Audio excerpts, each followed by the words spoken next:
หูเห็นเลยมาตรงนี้มาตรงนี้มาเอาตรงนี้นะนะครับเล็กอยู่ที่ไหน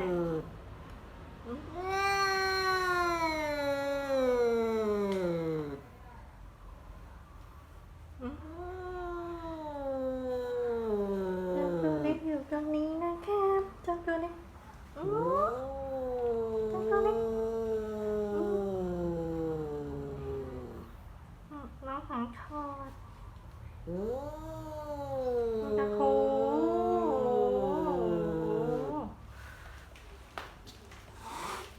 อะไรตัวเล็กนะไม่ใช่อะไรที่มองเห็นจ้ะ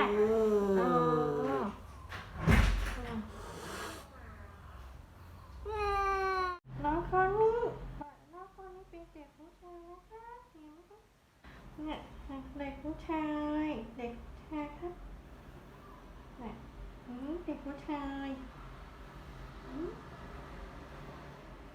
มี2 ตัวยังจับไม่ได้เลยเด็กผู้ชาย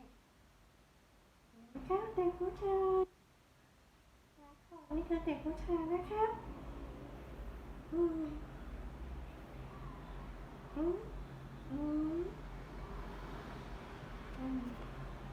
เด็กคนนี้ก็คงจะเป็นผู้ชายนะ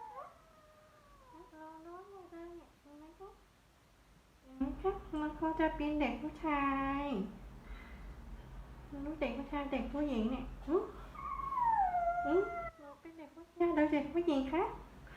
เนี่ยร้องใหญ่เลยอันนี้คือเด็กดำตัวใหญ่สุดเลย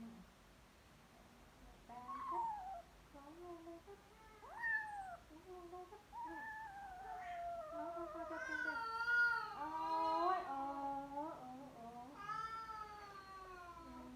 โอ้ยขู่